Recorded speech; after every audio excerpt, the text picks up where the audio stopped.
दूसरा फिनोमिनन है optical fibre. बड़ा महत्वपूर्ण चीज है। देखिए इसमें होता है क्या कि एक सॉलिड लेकिन बहुत पतला या तो ग्लास का या क्वार्ट्ज जो हाई क्वालिटी कंपोजिट ग्लास या क्वार्ट्ज या प्लास्टिक का भी होता है, वो सॉलिड पाइप टाइप का, लेकिन वो बहुत ही पतला होता है फाइबर। और उसका साइज देखिए कितना होता है, 1 माइक्रोमीटर रेडियस का होता है। इसका मतलब बहुत पतला हो गया। 1 माइक्रोमीटर रेडियस, 1 मीटर में 10⁻6 माइक्रोमीटर होता है। अब आप सोच सकते हैं वो कितना पतला सूता जैसा मतलब जो वो पाइप होगा।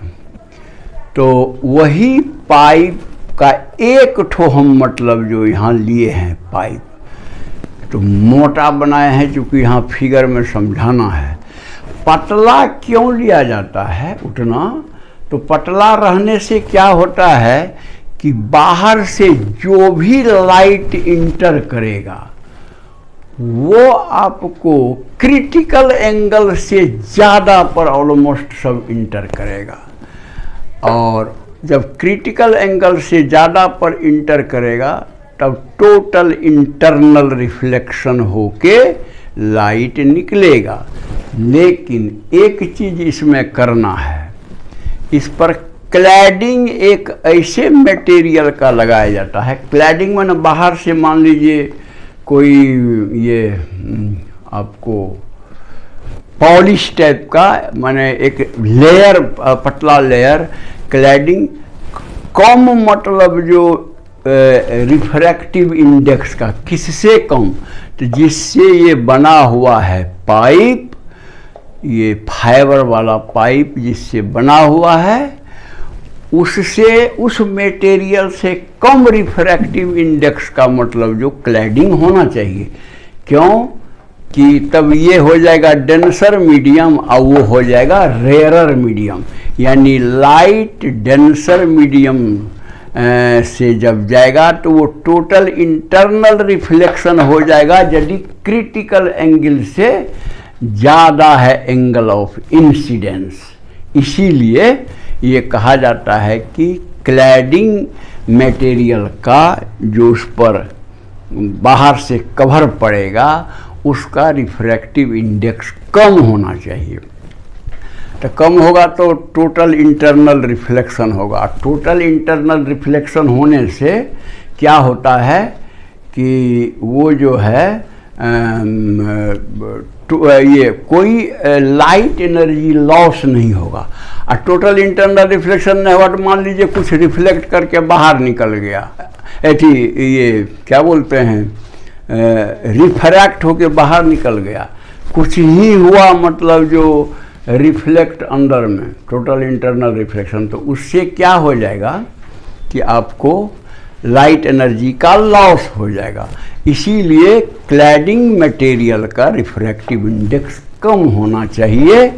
ये आपको ग्लास या क्वार्ट्ज जो चीज़ का फाइबर बना हुआ है उससे, ताकि टोटली लाइट एनर्जी जो है जितना इंटर करता है बाहर से उतना ही निकलता है। पतला क्यों है ये पॉइंट तो मैं बता दिया कि उतना पतला लेने से ये होता है कि बाहर से कोई लाइट इंटर करेगा ना तो वो टोटल इंटरनल रिफ्लेक्शन हो सकता है। अच्छा, तो ये तुम्हारा और ऐसा फाइबर मिला के एक मोटा पाइप टाइप का बना दिया जाता है। बहुत सारे मान लीजिए हजारों मतलब जो ऐसा फाइबर जोड़ करके लाइट पाइप बन जाता है। और उसी लाइट पाइप को से क्या क्या काम होता है वो देखिए।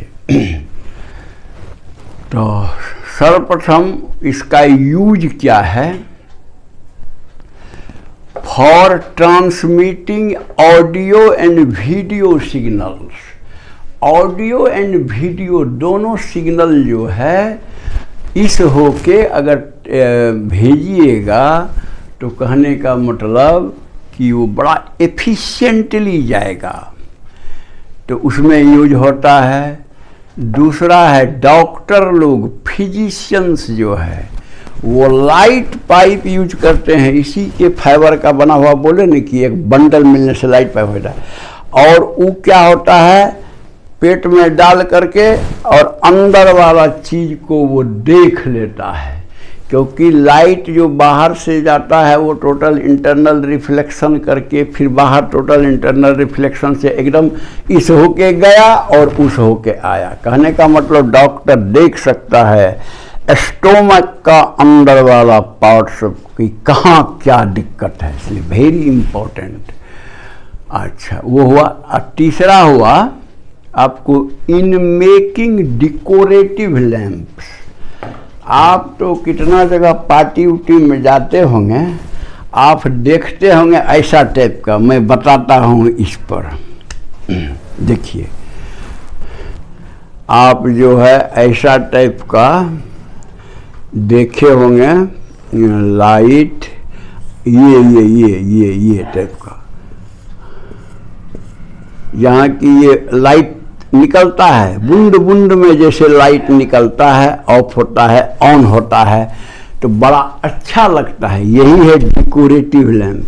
तो ये डेकोरेटिव लैंप जो है वो भी मतलब आपको इसी फाइबर के कारण मतलब जो वो बन पाता है। तो मैं समझता हूँ कि आप समझ गए होंगे। फिर एक बार मैं कह देता हूँ, बड़ा इम्पोर्टेंट चीज़ है ये।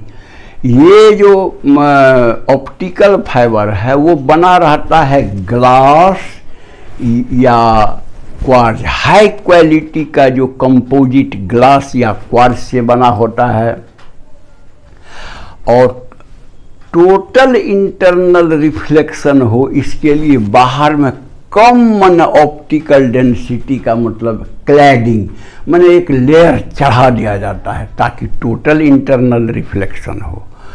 और ऐसे ऐसे फाइबर को, ये तो बहुत पतला है, कितना है रेडियस, 1 माइक्रोमीटर यानी 10⁻⁻6 मीटर, तो बहुत पतला हुआ। सब मिला के एक ठो लाइट पाइप समझिए बन जाता है। और यूज में तो आपको बता ही दिए कि ऑडियो या वीडियो सिग्नल को ट्रांसमिट करने के लिए बहुत ही एफिशिएंट डिवाइस है। उसके बाद डॉक्टर लोग पेट ऊट का इंटरनल जो ऑर्गन्स है स्टोमक का, उसको इंस्पेक्ट करके देखता है कि भाई क्या कहाँ पर है, और अकॉर्डिंगली इलाज करता है जो करना है। और आपको डेकोरेटिव लैंप में देखिए ना, जैसे एकदम बूंद बूंद लाइट निकलता है तो अच्छा लगता है, तो उसमें भी यही फाइबर से बना रहता है। तो ये आपको हो गया ऑप्टिकल फाइबर। तीसरा, स्पार्कलिंग ऑफ डायमंड।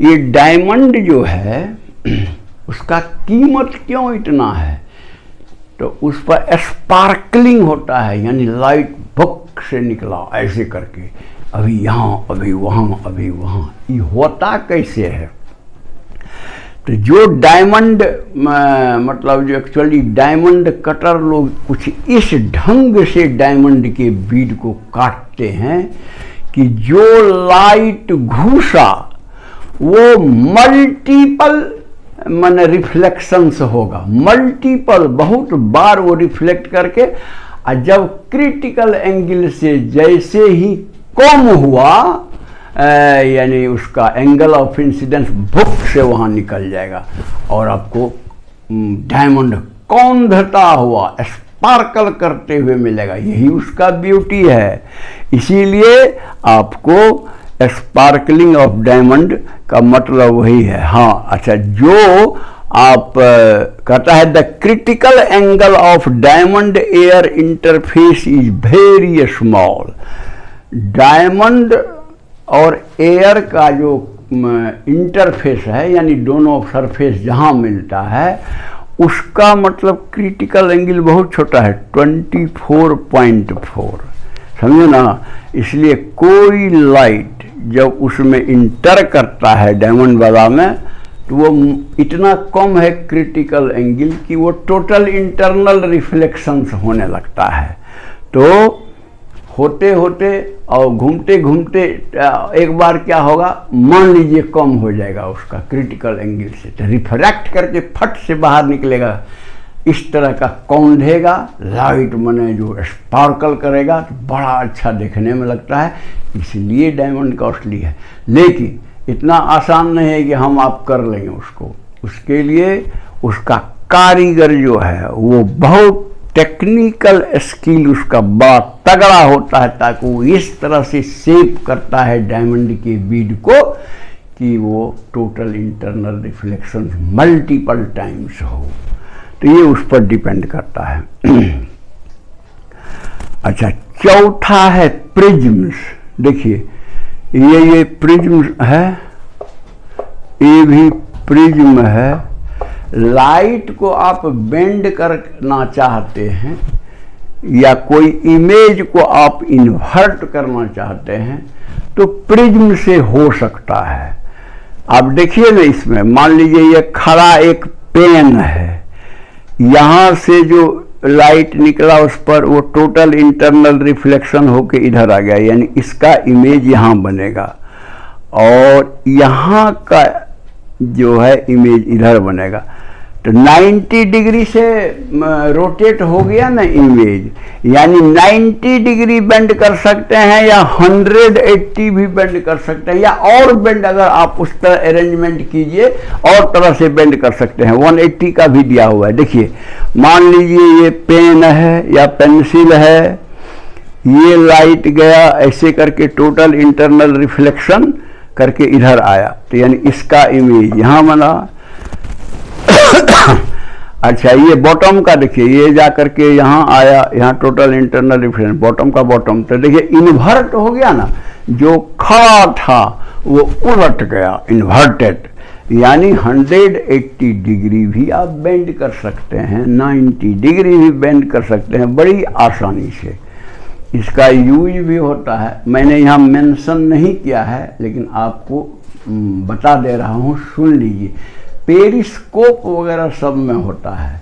पेरिस्कोप में, तो पेरिस्कोप जो होता है वो किस टाइप का होता है, देखिए मैं बनाता हूँ यहाँ फोटो एक ठो।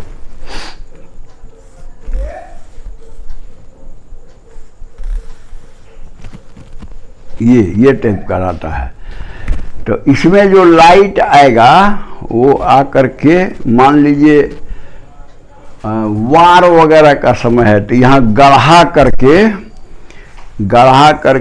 में पेरिस्कोप डाल दिया जाता है। यहाँ पर ऑब्जर्वर बैठा रहता है और जो एनिमी है उसका एक्टिविटी यहाँ देख लेता है यहीं से अंदर में, इसको कोई नहीं देखता है, वो तो गढ़ा में है। हाँ, और यहाँ से जो एनिमी का एक्टिविटी का लाइट आएगा वो ऐसे करके टोटल इंटरनल रिफ्लेक्शन होते हुए इसके पास पहुँचेगा। ये ग्राउंड के नीचे ही खाई में रहते हुए देख रहा है कि क्या हो रहा है, पेरिस्कोप। इसी सब टाइप का इसका बहुत यूज और है। तो ये चीज़ आपको मैं समझता हूँ कि समझ गए होंगे। हाँ, एक चीज़ और उसमें है, जो ये है कि जो प्रिज्म है, प्रिज्म का ग्लास कैसा होना चाहिए, तो क्राउन ग्लास जिसका क्रिटिकल एंगल 41.14 होता है, डेंस फ्लिंट ग्लास जिसका क्रिटिकल एंगल 37.31 होता है। तो अब ये क्या कह रहा है, देखिए, the critical angle theta C for prism material must be less than 45 degree. जैसे इस सब में क्या है, angle of incidence 45, angle of reflection 45 है। तो अगर ये क्या बोलते हैं, प्रिज्म के मटेरियल का क्रिटिकल एंगल 45 से कम होगा, तो इसका मतलब ये है कि टोटल इंटरनल रिफ्लेक्शन तब होगा ये जो मैंने फोटो बनाया है टोटल इंटरनल रिफ्लेक्शन का, तो इसमें क्या है, एंगल ऑफ इंसिडेंस यहाँ नॉर्मल डालिए, देखिए 45, 45 इधर, 45 इधर, यानी angle of incidence is greater than ये क्या कहते हैं, क्रिटिकल एंगल, इसीलिए वो टोटली इंटरनली रिफ्लेक्ट कर जाता है। न तो यहाँ गया तो कुछ बाहरों निकल जाता, वो नहीं होना है, क्योंकि ये मटेरियल का क्रिटिकल एंगल इतना ही है जो लेस देन 45 डिग्री है, इसलिए जो भी 45 डिग्री पर रे पड़ेगा वो टोटल इंटरनल रिफ्लेक्शन होगा, तब आपको बेंडिंग हो जाएगा या इन्वर्ट हो जाएगा। तो मैं समझता हूं कि अब आप समझ गए होंगे। अगर आपको पसंद है तो उसे लाइक कर देंगे, जो सब्सक्राइब नहीं किए हैं सब्सक्राइब करके बेल बजा देंगे, ताकि उसको नोटिफिकेशन के थ्रू मेरा वीडियो जाता रहे और आप स्टडी करते रहिए। और आगे अगर आप चाहते हैं लोगों का मदद करना तो उसको भेज दीजिएगा व्हाट्सएप वगैरह से, वो भी अपना स्टडी करेगा। That's all, thank you.